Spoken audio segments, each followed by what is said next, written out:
Good morning dear students, welcome to DNA commerce. कसे आहात? I hope मजेत असाल आणि अकाउंटन्सी एन्जॉय करत असाल DNA कॉमर्ससोबत. तर विद्यार्थी मित्रांनो, जसं की तुम्हाला माहीत आहे की सेकंड इयर BCom या वर्गासाठी आपली लेक्चर सिरीज चालू आहे आणि या लेक्चर सिरीजमध्ये आपला टॉपिक चालू आहे लिक्विडेशन ऑफ कंपनी. तर या टॉपिकचा एक नवीन महत्त्वाचा प्रॉब्लेम आज आपण सोडून घेणार आहोत. तर प्रॉब्लेम खूप महत्त्वाचा आहे. व्हिडिओमध्ये शेवटपर्यंत बनून राहा आणि व्यवस्थितपणे प्रॉब्लेम समजून घ्या. तर प्रॉब्लेम सुरू करण्यापूर्वी विद्यार्थी मित्रांनो, जर तुम्ही चॅनलला नवीन आलेला असाल तर चॅनलला लाईक करायला विसरू नका. चॅनलला सबस्क्राईब करा, व्हिडिओला लाईक करा आणि जास्तीत जास्त कॉमर्सच्या विद्यार्थ्यांपर्यंत हा चॅनल शेअर करा. कारण आता अकाउंटन्सीसाठी एक महत्त्वाचा प्लॅटफॉर्म म्हणून DNA कॉमर्स आपल्यासोबत काम करत आहे. तर विद्यार्थी मित्रांनो, येऊया प्रॉब्लेममध्ये. प्रॉब्लेम सगळ्यांना आता माहीत झालं आहे. बरेच प्रॉब्लेम आपण सोडवलेले आहेत. लिक्विडेशनमध्ये कंपनीचं लिक्विडेशन झालेली डेट दिली जाते, बॅलन्स शीट दिली जाते आणि काही ॲडिशनल इन्फॉर्मेशन दिली जाते. तर आपण सगळ्यात अगोदर थोडक्यात प्रॉब्लेम बघूया. लिक्विडेशनची डेटला अंडरलाईन करून ठेवा. 31 मार्च 2025ला नवनीत लिमिटेड पुणे यांचं व्हॉलंटरी लिक्विडेशन झालेलं आहे. त्यांच्या लायबिलिटीज तुम्ही व्यवस्थितपणे समजून घ्या आणि ॲडिशनल इन्फॉर्मेशन. लायबिलिटीची सुरुवात दिली जाते शेअर कॅपिटलने. मग शेअर कॅपिटल विद्यार्थी मित्रांनो, दोन प्रकारचे शेअर्स असतात, प्रेफरन्स शेअर्स आणि इक्विटी शेअर्स. प्रेफरन्स शेअरच्या अगोदर जर रेट दिलेला असेल, बघा इथं दिलेला आहे 6%. मग प्रेफरन्स शेअरच्या अगोदर जर रेट दिलेला असेल तर प्रेफरन्स शेअरचा रेट म्हणजे त्याच्या डिव्हिडंडचा रेट, मग ते डिव्हिडंड असतात. त्याच्यानंतर इक्विटी शेअर्स, त्याच्यानंतर डिबेंचर. आता डिबेंचरच्या अगोदर पण रेट दिला, पण डिबेंचरवर काय आपण डिव्हिडंड देत नाही, डिबेंचरवर आपण इंटरेस्ट देतो. मग डिबेंचरच्या अगोदर जो रेट दिलेला असेल तो इंटरेस्टचा रेट असतो. आपल्याला त्या पद्धतीने त्या रेटनुसार इंटरेस्ट कॅल्क्युलेट करावं लागतं.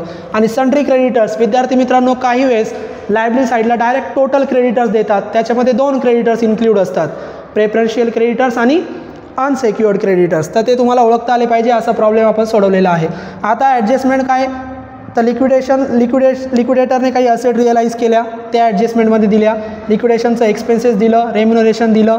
चौथी ॲडजस्टमेंट खूप महत्त्वाची विद्यार्थी मित्रांनो. चौथी ॲडजस्टमेंट बघा, sundry creditors is a loan of ₹30,000. Sundry क्रेडिटर्समध्ये 30,000चं लोन आहे आणि त्या लोनसाठी काय केलं, सेक्युअर्ड म्हणजे आपण सुरक्षित ते कर्ज घेतलेलं आहे. कशाच्या आधारे, on the mortgage of plant and machinery. Mortgage म्हणजे गहाण ठेवणे.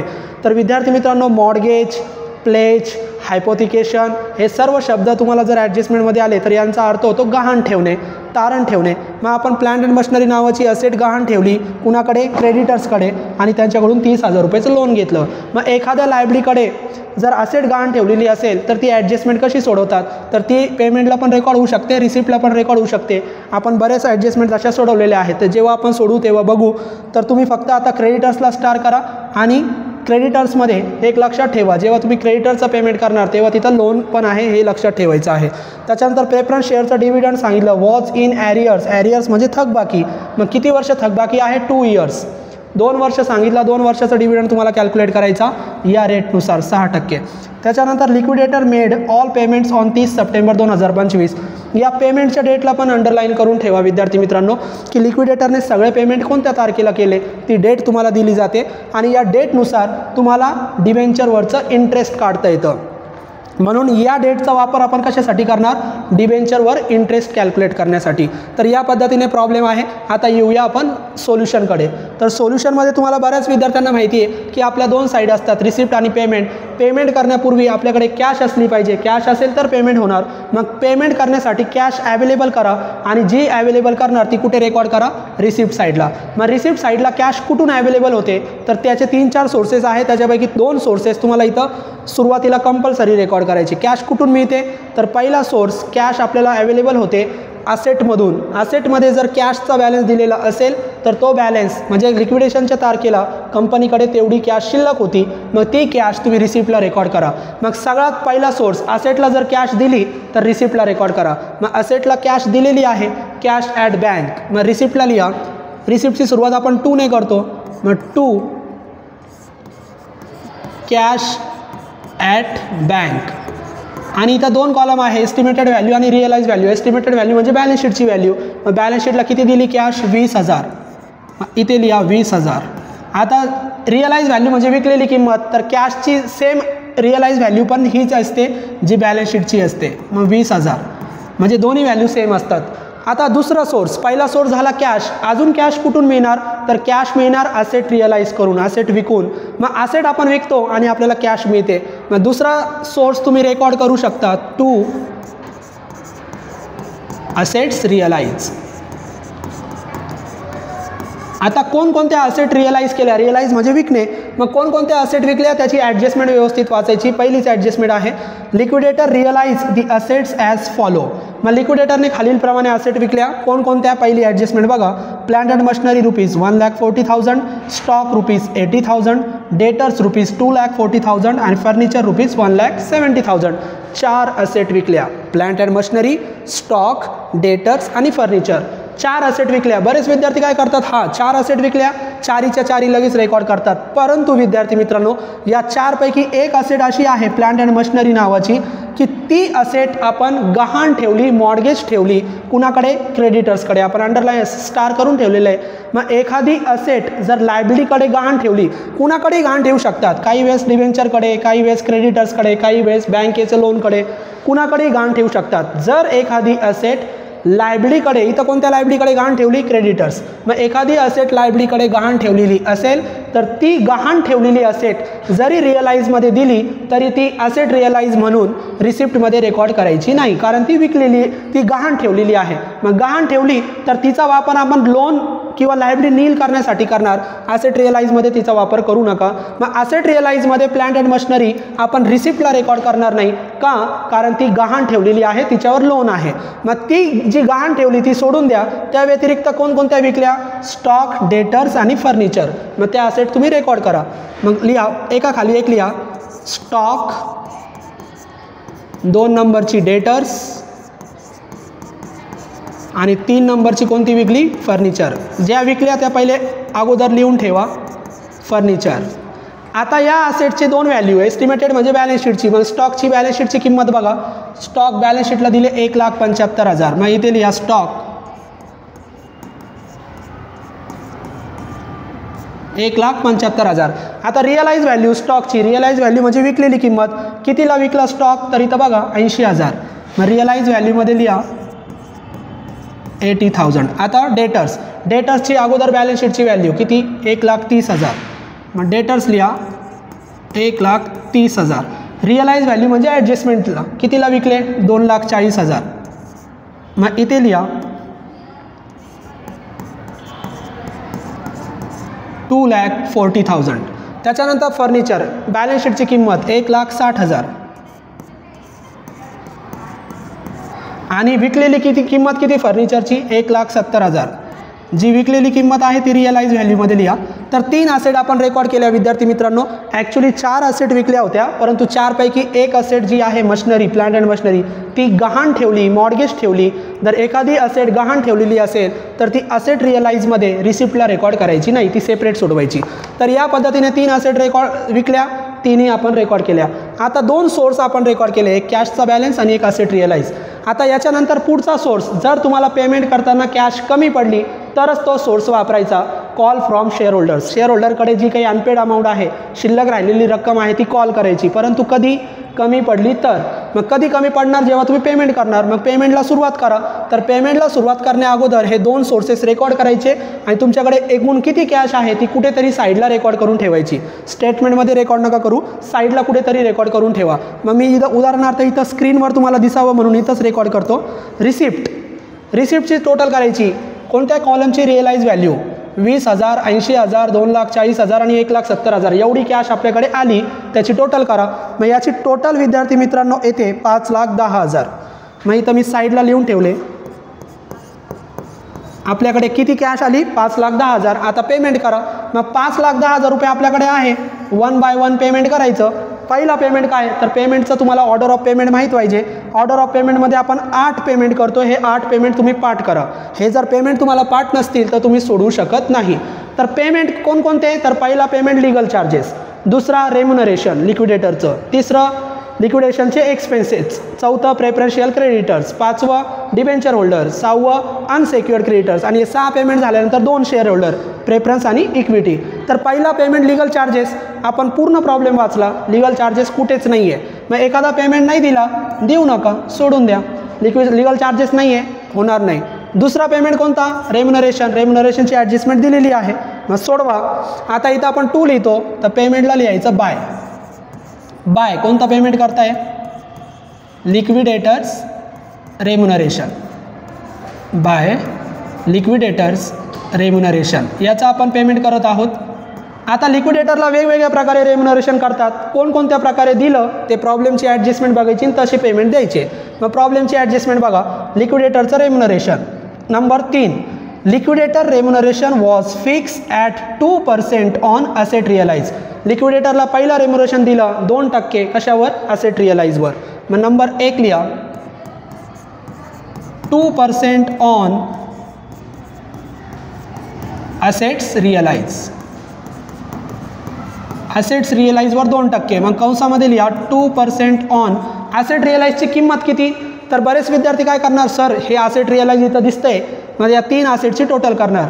तर तसं करायचं नाही. त्याने या 3 असेट नाही विकल्या विद्यार्थी मित्रांनो, त्याने 4 असेट विकल्या होत्या. फक्त त्याच्यापैकी एक असेट गहाण ठेवली होती म्हणून आपण रेकॉर्ड नाही केली, परंतु ती विकलेली आहे. मग जेवढ्या असेट विकल्या त्या सगळ्या असेटच्या टोटलवर, विकलेल्या असेटच्या टोटलवर रेम्युनरेशन काढायचं. म्हणून तुम्ही ॲडजस्टमेंट बघायची. असेट रिअलाइजचं रेम्युनरेशन काढताना नेहमी ॲडजस्टमेंट बघत चला. मग कोणकोणत्या असेट विकल्या? Machinery, stock, debtors, furniture. ज्या ज्या किमतीला विकल्या त्या सगळ्यांची टोटल करा. म्हणजे 1,40,000 प्लस 80,000 प्लस 2,40,000 प्लस 1,70,000. 4ही असेट ज्या विकल्या त्यांची टोटल करा. मग 4ही असेट कितीच्या विकल्या तर त्याची टोटल कॅल्क्युलेटरवर करा. कॅल्क्युलेटर तुम्हाला अलाउड आहे. तर कितीला विकल्या? 6,30,000 टोटल येते. मग 6,30,000वर किती टक्के काढायचे? 2%. मग कॅल्क्युलेटरवर काढा. 6,30,000वर 2% किती येतात? 12,600. इनरला लिहा कारण अजून रेम्युनरेशन संपलेलं नाही. मग 12,600 पहिलं रेम्युनरेशन आपण सोडवलं. आता पुढचं रेम्युनरेशन इथं ॲडजस्टमेंटमध्ये वाचा. And 3% on amount distributed to unsecured creditors. 3% unsecured क्रेडिटरच्या अमाऊंटवर रेम्युनरेशन काढा असं सांगितलं. आणि पुढं काय सांगितलं? Including preferential creditors. ते देत असताना त्याच्यामध्ये इन्क्लूड करा प्रेफरन्शियल क्रेडिटर्स, म्हणजे प्रेफरन्शियल क्रेडिटर्सला पण द्या. इन्क्लुडिंग सांगितलं तर अनसेक्युअर्ड क्रेडिटर्स आणि प्रेफरन्शियल क्रेडिटर्स दोघांना रेम्युनरेशन द्यायचं. एक्सक्लुडिंग सांगितलं. एक्सक्लुडिंग म्हणजे च्या व्यतिरिक्त, च्या शिवाय. मग excluding preferential creditors, preferential creditors शिवाय. मग प्रेफरन्शियल क्रेडिटर्स एक्सक्लुडिंग सांगितलं तर त्यावेळेस फक्त अनसेक्युअर्ड क्रेडिटर्सवरच रेम्युनरेशन काढायचं. प्रेफरन्शियलवर काढण्याची गरज नाही. का? कारण एक्सक्लुडिंग सांगितलं. आता काही वेळेस इन्क्लुडिंग पण सांगत नाही आणि एक्सक्लुडिंग पण सांगत नाही. मग फक्त सांगितलं अनसेक्युअर्ड क्रेडिटर्सवर रेम्युनरेशन द्या, तर त्यावेळेस अनसेक्युअर्ड क्रेडिटर्स आणि प्रेफरन्शियल क्रेडिटर्स दोघांना रेम्युनरेशन द्यायचं. म्हणजे ज्या ज्या वेळेस तुम्ही अनसेक्युअर्ड क्रेडिटर्सवर रेम्युनरेशन काढतात त्या त्यावेळेस प्रेफरन्शियलवर पण काढायचं. फक्त एक्सक्लुडिंग शब्द आलं तर प्रेफरन्शियलवर काढायचं नाही. अदरवाईज दोन्ही रेम्युनरेशन तुम्हाला काढायचे. मग इथं एक्सक्लुडिंग शब्द नाही आहे, इन्क्लुडिंग आहे, तर प्रेफरन्शियल क्रेडिटर्सला पण द्या. मग नंबर 2 किती टक्के सांगितले ॲडजस्टमेंट बघा? 3%. 3% on preferential creditors. 3% on preferential creditors. मग 3% काढा प्रेफरन्शियल क्रेडिटर्सवर. कंसामध्ये लिहा 3% ऑन. आता प्रेफरन्शियल क्रेडिटरची किंमत. मग प्रेफरन्शियल क्रेडिटर दिलेच नाही इथं, लायब्ररीला डायरेक्ट टोटल क्रेडिटर दिले. मग टोटल क्रेडिटर जर दिले तर त्याच्यामध्ये 2 क्रेडिटर्स असतात, तुम्हाला माहिती, प्रेफरन्शियल आणि अनसेक्युअर्ड. मग प्रेफरन्शियल इथं जर दिले नाही तर तिथं खाली कुठेतरी दिले जातात. तर नंबर 4ची ॲडजस्टमेंट आणि शेवटचं सेंटेन्स बघा. Preferential creditors ₹10,000. पूर्ण ॲडजस्टमेंट आपण नंतर बघूया. तर प्रेफरन्शियल क्रेडिटर्स किती दिले? 10,000. प्रेफरन्शियल क्रेडिटर्स या 90,000मध्ये 10,000 प्रेफरन्शियल क्रेडिटर्स आहे. मग इथं लिहा 3% तुम्ही 10,000वर काढा. मग 10,000वर 3% किती येतात? इनरला लिहा 300. आता प्रेफरन्शियल क्रेडिटर्सवर देणार आणि अजून कशावर देणार? अनसेक्युअर्ड क्रेडिटर्सवर. तेवढेच 3%. 3% ऑन अनसेक्युअर्ड क्रेडिटर्स.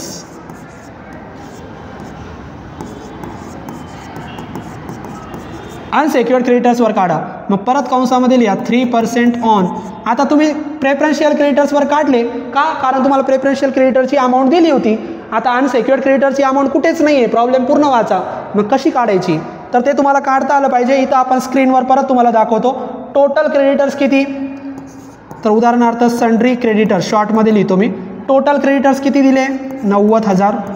मी काय सांगितलं याच्यात 2 क्रेडिटर्स असतात, प्रेफरन्शियल आणि अनसेक्युअर्ड. तुम्हाला कोणते शोधायचे? अनसेक्युअर्ड. तर अनसेक्युअर्ड शोधायचे असेल तर याच्यातून प्रेफरन्शियल वजा करा. मग लेस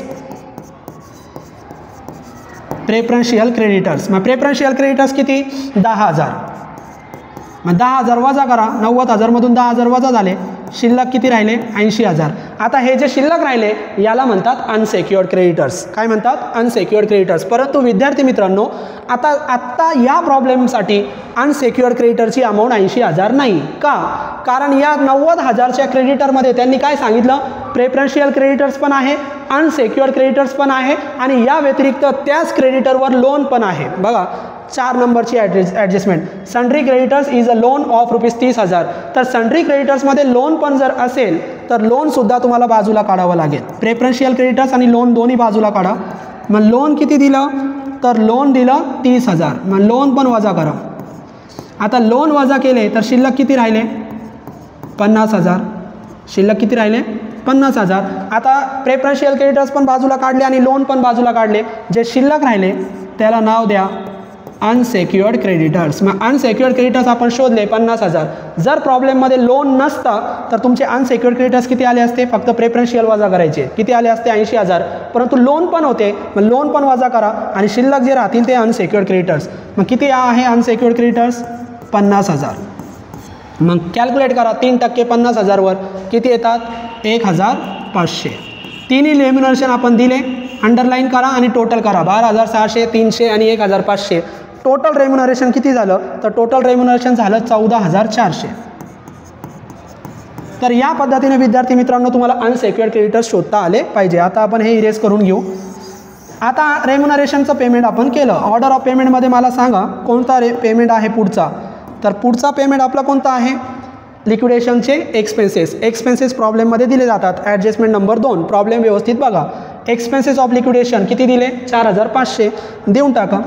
नवीन पेमेंट म्हणजे बायने सुरुवात करायची, बाय लिक्विडेशन एक्सपेन्सेस आणि एक्सपेन्सेस दिले 4,500 डायरेक्ट आउटरला लिहा. बरं हा पेमेंट झाला. याच्यानंतर कोणतं पेमेंट द्यायचं, तर पेमेंट द्यायचं प्रेफरन्शियल क्रेडिटर्स. मग प्रेफरन्शियल क्रेडिटरचं पेमेंट द्या. या ऑर्डर ऑफ पेमेंटनुसारच पेमेंट करायचं आहे आपल्याला. मग लिहा बाय प्रेफरन्शियल क्रेडिटर्स.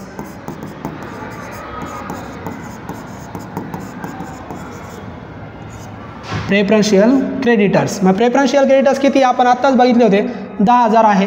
मग लिहा आउटर कॉलमला 10,000. काही वेळेस इथं इन्कम टॅक्स देतात लायबिलिटीला. इन्कम टॅक्स जर दिले तर ते सुद्धा प्रेफरन्शियल क्रेडिटर्समध्येच लिहायचे. आता नाही आहे, सोडून द्या. मग प्रेफरन्शियल क्रेडिटर्स झाले, त्याच्यानंतर पेमेंट द्यायचं डिबेंचर. मग डिबेंचरकडे ॲसेट गहाण ठेवली का नाही, जर डिबेंचरकडे गहाण ठेवली असती तर लगेच डिबेंचर नाही लिहायचं. तर डिबेंचर इकडे पण येऊ शकतं, इकडे पण येऊ शकतं, पण डिबेंचरकडे गहाणच नाही. कुणाकडे गहाण आहे, क्रेडिटर्स. तर लिहा बाय डिबेंचर्स. बाय किती % डिबेंचर आहे 8%. मग लिहा 8% डिबेंचर्स. आणि डिबेंचरची अमाऊंट इनरला लिहा. किती अमाऊंट आहे बॅलन्स शीटला 60,000. आता विद्यार्थी मित्रांनो डिबेंचरला 2 पेमेंट करतात. तुम्हाला माहिती ऑर्डर ऑफ पेमेंट मी शिकवलेलं आहे. 2 पेमेंट कोणते, एक डिबेंचरची अमाऊंट लायबिलिटीची आणि दुसरं पेमेंट कोणतं, डिबेंचरचं इंटरेस्ट, जे तुम्हाला कॅल्क्युलेट करायचं असतं. किती टक्के, तर त्याच्या नावात जे टक्के दिले ते 8%. मग लिहा ॲड 8% इंटरेस्ट. 8% इंटरेस्ट काढा. मग कंसामध्ये लिहा 8% ऑन याच्या अमाऊंटवर. किती अमाऊंट आहे 60,000. मग 60,000 वर 8% जर आपण काढले तर आपल्याला माहिती आहे कॅल्क्युलेटरवर करा 8 सकल 48 4,800 येतात. आणि जे उत्तर तुम्ही कॅल्क्युलेट करता, जे उत्तर तुमचं येतं ते 1 वर्षाचं असतं. पण इंटरेस्टचा टाईम किती, तो त्या डेटवरून काढायचा. मग इंटरेस्टचा टाईम कोणत्या डेटवरून काढायचा, लिक्विडेशनची डेट आणि पेमेंटची डेट, या 2 डेटवरून इंटरेस्ट कॅल्क्युलेट करतात. मग लिक्विडेशनची डेट पहिली बघायची 31 मार्च 25. मग मी इथं लिहितो फॉर एक्झाम्पल 31/3/25 ही लिक्विडेशनची डेट आहे. तिथून पेमेंटच्या डेटपर्यंत इंटरेस्ट द्यायचं. मग पेमेंटची डेट काय आहे, आपण अंडरलाईन केली होती 30 सप्टेंबर 2025 म्हणजे 30/9/25. मग इथून इथपर्यंत जेवढा टाईम होईल तेवढंच इंटरेस्ट काढायचं. मग सांगा मार्चपासून सप्टेंबरपर्यंत, मार्च 31 म्हणजे संपला. मग एप्रिलने सुरुवात करा, एप्रिल, मे, जून, जुलै, ऑगस्ट आणि सप्टेंबर. सप्टेंबर पूर्ण घ्यायचं कारण 30 तारीख दिली. मग किती महिने झाले 6 महिने. मग तुम्हाला इंटरेस्ट काढायचा इथं लिहा फॉर 6 मंथ. किती महिन्याचा काढायचा? 6 महिन्याचा. आणि 8% 60,000वर जर काढले तर उत्तर येतं 4,800. जे उत्तर असतं ते एका वर्षाचं असतं. मग एका वर्षाला 4,800 इंटरेस्ट आहे, तर 6 महिन्याचा किती? तर 6 महिने म्हणजे त्याचे निम्मे. मग 4,800चे निम्मे किती? 2,400. एवढं इंटरेस्ट येणार 6 महिन्यासाठी. जर एका वर्षाचा असता तर इथं किती आले असते? 4,800. आता याची टोटल करा. टोटल किती? 62,400. तर या पद्धतीने विद्यार्थी मित्रांनो तुम्हाला इंटरेस्ट देता आलं पाहिजे. इंटरेस्ट आपण या 2 डेटवरून काढणार, एक लिक्विडेशनची डेट आणि एक पेमेंटची डेट. आता पुढचं पेमेंट करा. हे आपण इरेज करून घेऊ. तुम्हाला समजण्यासाठी मी स्क्रीनवर लिहितोय, तुम्ही वर्किंग नोटमध्ये पण लिहू शकतात. आता डिबेंचरचं पेमेंट झालं. आता कुठचं पेमेंट? क्रेडिटरचं. कोणते क्रेडिटर्स? Unsecured creditors. मग लिहा बाय. नवीन पेमेंट म्हणजे बायने सुरुवात करा. अनसेक्युअर्ड, सॉरी आता लगेच नाही लिहायचं आपल्याला. का नाही लिहायचं? कारण अनसेक्युअर्ड क्रेडिटर्सला पेमेंट करण्यापूर्वी विद्यार्थी मित्रांनो एक व्यवस्थित लक्षात घ्या. अनसेक्युअर्ड क्रेडिटर्सला आता आपण शोधलेले होते, तर इथं आपण पहिले अनसेक्युअर्ड क्रेडिटरचं पेमेंट करून टाकू. Unsecured creditors. आणि मी तुम्हाला सांगितले होते अनसेक्युअर्ड क्रेडिटर्स आपण शोधले होते. टोटल 90,000, त्याच्यामध्ये प्रेफरन्शियल होते 10,000 आणि लोन होते 30,000. अनसेक्युअर्ड आपण शोधले होते रेम्युनरेशन काढताना, किती होते? 50,000. तर अनसेक्युअर्ड क्रेडिटर्स इथं लिहा 50,000 direct आउटरला.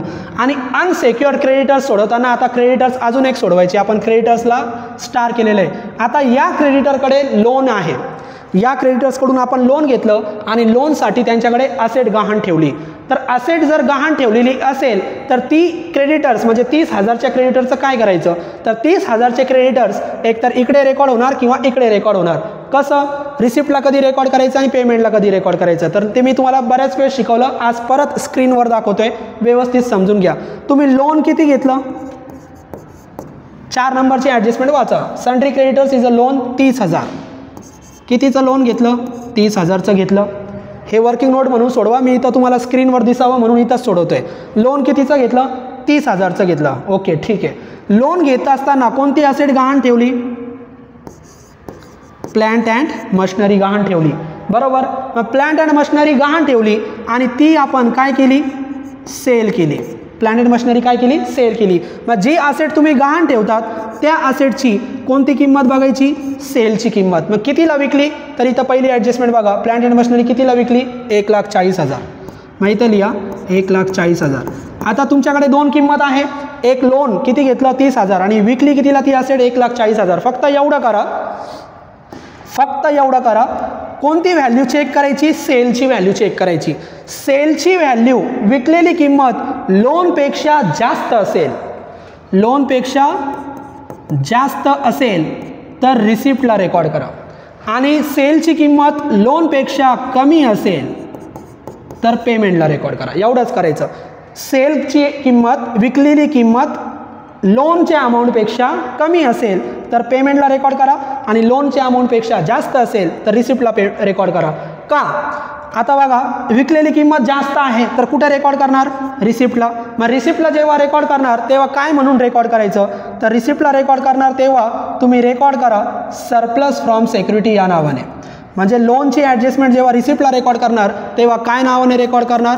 To surplus from security. म्हणजे लोनची ॲडजस्टमेंट कुठे सोडवायची हे आपल्याला समजलं. कुठे सोडवायची? रिसिप्टला सोडवायची. का? कारण लोन विकलेली किंमत काय होती? जास्त होती. विकलेली किंमत कमी असती तर पेमेंटला सोडवलं असतं. आता हे तर समजलं कुठं सोडवायचं, पण सोडवायचं कसं? तर लक्षात घ्या, जी ॲसेट तुम्ही विकली त्याने सुरुवात करायची. मग कोणती ॲसेट विकली? Plant and machinery. मग इथं लिहा प्लॅन्ट अँड मशिनरी. जी ॲसेट विकली त्याचं नाव लिहायचं आणि ती ॲसेट कितीला विकली त्याची किंमत लिहायची. कितीला विकली? 1,40,000. इथंच इनरला लिहायचं 1,40,000. 1,40,000ला ती ॲसेट विकली. आता काय करायचं? 1,40,000ला ती ॲसेट विकली विद्यार्थी मित्रांनो. काय करायचं? तर सुरुवात करणार, जी ॲसेट गहाण ठेवली त्याने सुरुवात करणार. आता याच्यातून काय करायचं? त्या ॲसेटवर किती लोन होतं, मग त्या ॲसेटवर जे लोन होतं ते त्याच्यातून वजा करायचं. मग लेस लोन ऑन, शॉर्टमध्ये लिहितो क्रेडिटर्स, लोन ऑन क्रेडिटर्स. किती लोन होतं? 30,000 लोन होतं. मग 30,000 वजा करा. मग मला सांगा, तुम्ही 1,40,000 रुपयाला विकली म्हणजे तुमच्याकडे पैसे आले 1,40,000, त्याच्यातून तुमचं 30,000चं लोन नील झालं. लोन नील झाल्यानंतर सुद्धा पैसे शिल्लक राहिले म्हणून कुठं रेकॉर्ड केलं? रिसिप्टला रेकॉर्ड केलं. समजलं? आता किती पैसे शिल्लक राहिले? तर शिल्लक राहिले 1,10,000. ते डायरेक्ट रिअलाइज व्हॅल्यूमध्ये लिहा 1,10,000. आणि कोणती असेट होती? Plant and machinery. Estimated value म्हणजे बॅलन्स शीटची व्हॅल्यू. मग प्लांट अँड मशिनरीची बॅलन्स शीटची व्हॅल्यू किती? 1,00,000. मग इथे लिहा 1,00,000. तर या पद्धतीने ही ॲडजस्टमेंट अशी सोडवतात. तर तुम्हाला ती ॲडजस्टमेंट सोडवता आली पाहिजे. विद्यार्थी मित्रांनो, जर ही विकलेली किंमत लोनच्या किमतीपेक्षा जास्त असेल तर तुमचा लोन काय होणार? नील होणार. नील होऊन पैसे शिल्लक राहणार म्हणून तुम्हाला रिसिप्टला रेकॉर्ड करायचं. आता मला सांगा, हे लोन 30,000चं आहे आणि विकलं 20,000ला. समजा कितीला विकलं? 20,000ला. मग मला सांगा, विकलेली किंमत 20,000, लोनची किंमत 30,000. मग विकलेली किंमत कमी का जास्त आहे? तर विकलेली किंमत लोनच्या किमतीपेक्षा कमी आहे. 20,000लाच विकलं. कुठे रेकॉर्ड करणार? पेमेंटला. का? कारण 20,000ला विकलं म्हणजे तुमचा लोन नील नाही झाला.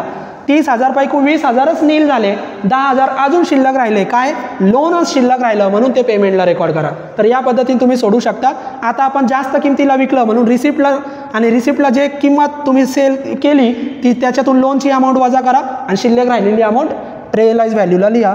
तर इथं मी इरेज करतो. या पद्धतीने ही ॲडजस्टमेंट तुम्हाला सोडवता आली पाहिजे. आता मला एक सांगा विद्यार्थी मित्रांनो, आपण साईडला लिहून ठेवलं होतं आपल्याकडे रिसिप्टची टोटल किती होती इथपर्यंत?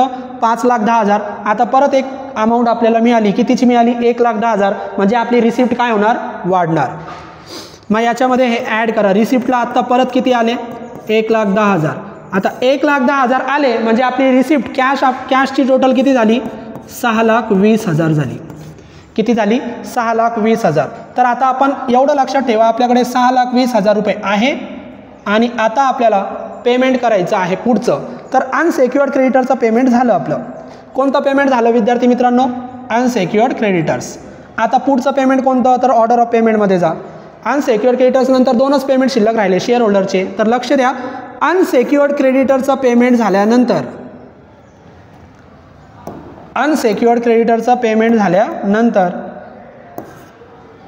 काय करायचं? तर अनसेक्युअर्ड क्रेडिटरचं पेमेंट झाल्यानंतर शेअर होल्डर शिल्लक राहतात. म्हणजे या पेमेंट नंतर फक्त तुमच्याकडे किती बॅलन्स शिल्लक राहिला ते काय करायचं? चेक करायचं. बॅलन्स काय करायचं? चेक करायचं. आणि बॅलन्स कसं चेक करायचं? तर तुमच्याकडे रिसिप्ट जी होती टोटल कॅश त्याच्यातून पेमेंट वजा करा. आत्तापर्यंत जेवढं पेमेंट केलं ते वजा करा. शिल्लक राहिलेली अमाऊंट ही बॅलन्स अमाऊंट असेल. मग इकडे या, आपल्याकडे रिसिप्ट किती आहे? 6,20,000. आत्तापर्यंत एवढं पेमेंट केलं. मग एवढं पेमेंट केलं म्हणजे इथपर्यंत जे पेमेंट केलं त्याची टोटल करा. मग 14,400, 4,500, 10,000, 62,400 आणि 50,000 यांची टोटल करा. आत्तापर्यंत किती पेमेंट केलं? तर आत्तापर्यंत आपण पेमेंट केलं, कॅल्क्युलेटरवर करा, 1,41,300. 1,41,300 हे पेमेंट याच्यातून वजा करा. तुमच्याकडे एवढी कॅश आहे लक्षात घ्या. 1,41,300 एवढं पेमेंट झालं, रिसिप्टमधून वजा करा. मग तुम्ही वजा केल्यानंतर तुमच्याकडे किती पैसे शिल्लक राहिले? 4,78,700. माझ्याकडे एवढे कॅश शिल्लक राहिले म्हणजे बॅलन्स. मग मला सांगा, पैसे शिल्लक आहे का संपले? शिल्लक आहे. मग शिल्लक असेल तर पेमेंट कंटिन्यू ठेवा, रिसिप्ट सोडवण्याची गरज नाही. मग पेमेंट तुमच्याकडे शिल्लक आहे किती? 4,78,700. मग 4,78,700 आपल्याकडे शिल्लक आहे. पेमेंट कंटिन्यू करा. कोणतं पेमेंट करायचं? तर ऑर्डर ऑफ पेमेंट कोणता सांगतो? Preference share holder. मग देऊन टाका. पुढचं payment by preference share holders. Preference share holder. आता प्रेफरन्स शेअर होल्डरला पेमेंट द्यायचं कारण आपल्याकडे कॅश भरपूर आहे. मग प्रेफरन्स शेअर होल्डरला 2 पेमेंट होतात. एक त्याचं कॅपिटल किती? 3,00,000. आणि कॅपिटलच्या अगोदर अजून एक पेमेंट होतं डिव्हिडंड. टक्के जर दिले तर डिव्हिडंड देत चला. मग किती टक्के? 6%. मग पहिला पेमेंट द्या 6% डिव्हिडंड. 6% डिव्हिडंड. आता डिव्हिडंड 6%ने द्यायचा, पण किती टाईमसाठी द्यायचा? त्या टाईमची ॲडजस्टमेंट प्रॉब्लेममध्ये दिली जाते. मग इथं बघा 5 नंबरची adjustment. Preference share dividend was in arrears for 2 years. Arrears म्हणजे थकबाकी. किती वर्ष थकबाकी आहे? 2 वर्ष. मग 6% डिव्हिडंड 2 वर्षासाठी काढा. मग कंसामध्ये लिहा 6% ऑन. कशावर काढायचं? प्रेफरन्स शेअरच्या अमाऊंटवर. किती अमाऊंट आहे? 3 लाख. 6% ऑन 3 लाख फॉर किती वर्ष? 2 इयर्स. केलं. आता 3 लाखावर 6% कॅल्क्युलेटरवर काढा. मग 3% जर काढले तर सावित्रिक 18 किती येतात? 18,000 येतात. किती येतात? 18,000. जे उत्तर येतं मी इंटरेस्ट सोडवताना सांगितलं होतं, जे उत्तर येतं ते 1 वर्षाचं असतं. किती वर्षाचं सोडवायचं? 2 वर्षाचं. मग 18,000 गुणिले 2 इयर्स. मग 18 दुने किती? 36. मग डिव्हिडंड आपल्याला मिळालं. किती डिव्हिडंड आहे? 36,000. इनर कॉलमला लिहा 36,000. डिव्हिडंड कसं काढलं व्यवस्थितपणे समजून घ्या. तर 6% काढले 3 लाखावर 18,000 आले. तो आलेला उत्तर 1 वर्षाचा. 5 नंबर ॲडजस्टमेंटमध्ये सांगितलं 2 वर्ष डिव्हिडंड थकलं, मग त्याला 2 ने गुणा 36,000. आता दुसरा पेमेंट. दुसरा पेमेंट डिव्हिडंड झाल्यानंतर कोणता करतात? Preference share capital. Preference share capital. मग कॅपिटलचं पेमेंट करतात विद्यार्थी मित्रांनो. कॅपिटल सोडवायची गरज नाही, डिव्हिडंड तुम्हाला सोडवता आलं पाहिजे. कॅपिटल अमाऊंट माहिती आहे आपल्याला किती? 3 लाख. मग 3 लाख देऊन टाका. आता 3 लाख आणि हे 36,000 किती झाले? 3,36,000 एवढं पेमेंट दिलं. म्हणजे अजून एक पेमेंट दिलं आपण कितीचं? 3,36,000. आपल्याकडे किती कॅश होती? 4,78,700. याच्यातून तो पेमेंट आत्ता केलेला वजा करा. मग आत्ता अजून किती दिले? 3,36,000. 3,36,000 वजा करा. एवढं पेमेंट आपण केलं. आता मला सांगा एवढं वजा केल्यानंतर तुमच्याकडे किती कॅश शिल्लक राहते? 1 मिनटं जागा आपण ॲडजस्ट करून घेऊ. एवढं पेमेंट केल्यानंतर आता सांगा किती कॅश शिल्लक राहते? 4,78,700 पैकी 3,36,000 वजा करा. आता ते वजा केले तर शिल्लक राहिले 1,42,700. अजून पण कॅश संपली नाही. किती कॅश शिल्लक आहे? 1,42,700. कोणता पेमेंट झाल्यानंतर? प्रेफरन्स शेअर होल्डरचं पेमेंट झाल्यानंतर. मग पेमेंट प्रेफरन्स शेअर होल्डरचं पेमेंट झाल्यानंतर सुद्धा पैसे जर शिल्लक राहिले तर पुढचं पेमेंट करा. पुढचं म्हणजे शेवटचं पेमेंट कोणतं? Equity share holder. मग इक्विटी शेअर होल्डरला पेमेंट करा. मग लिहा बाय इक्विटी शेअर होल्डर्स.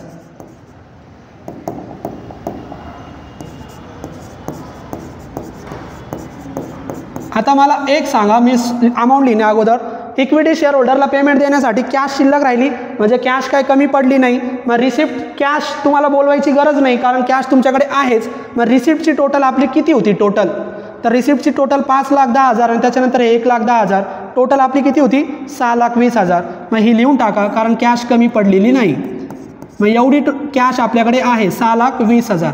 आता पेमेंट पण तेवढंच झालं पाहिजे. मग 6,20,000 पैकी एवढे शिल्लक राहिले. मग जेवढे शिल्लक राहिले तेवढेच पेमेंट द्या. कुणाला? 1,42,700. कुणाला देणार? इक्विटी शेअर होल्डरला 1,42,700. आणि याला बॅलन्स शिल्लक राहिलेला दिला म्हणून इथं कंसामध्ये लिहा बॅलन्स अमाऊंट पेड. कोणती अमाऊंट पेड केली? Balance amount. आता तुम्ही म्हणणार सर इक्विटी शेअर होल्डरचं पेमेंट तर 1.5 लाख आहे. पण 1.5 लाख नाही द्यायचं. आपल्याकडे जेवढे शिल्लक आहे तेवढेच द्या. किती शिल्लक आहे? 1,42,700. 1,42,700 देऊन टाकले. आता सगळं पेमेंट आपण दिलं म्हणजे जेवढी कॅश होती त्याच्यातून सगळे पेमेंट वजा केले. मग सगळे पेमेंट वजा केले. आता 1,42,700 पैकी 1,42,700 देऊन टाकले. म्हणजे काय झालं? सगळी कॅश संपली.